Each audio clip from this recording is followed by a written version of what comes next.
Hello everyone, कसे आहात तुम्ही? मी सोनम, तुमचं सोनम रेसिपीमध्ये स्वागत आहे।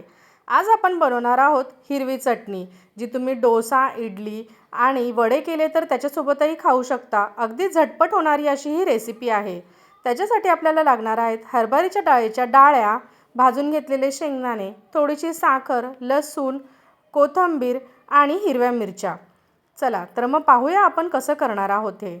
सर्वात प्रथम मी डाळ्या, शेंगदाणे, मिरची, चवीपुरतं मीठ, लसूण आणि कोथिंबीर घालून आता हे मिक्सरमधून फिरवून घेणार आहे। मिक्सरमध्ये मी अगदी असं बारीक असं फिरवणार आहे। थोडं थोडं पाणी घालून असं छान असं बारीक करून घेणार आहे।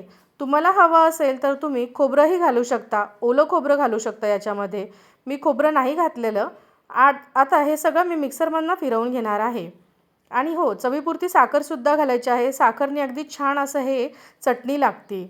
हे बघू शकता तुम्ही, मी अशा पद्धतीने मिक्सरमधून अगदी बारीक असं फिरवून घेतलं आहे। आता मी तडका तयार करणार आहे। त्याच्यासाठी मी कढईमध्ये घातलं आहे थोडंसं तेल, अगदी 1 चमचा असं तेल घातलं आहे आणि मोहरी अशी कडकडीत उडू दिली आहे।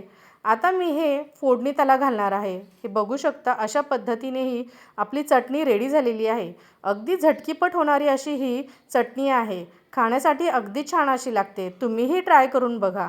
जर तुम्हाला माझी ही रेसिपी आवडली असेल तर प्लीज चॅनलला लाईक करा, शेअर करा आणि सबस्क्राईब करा। Thank you.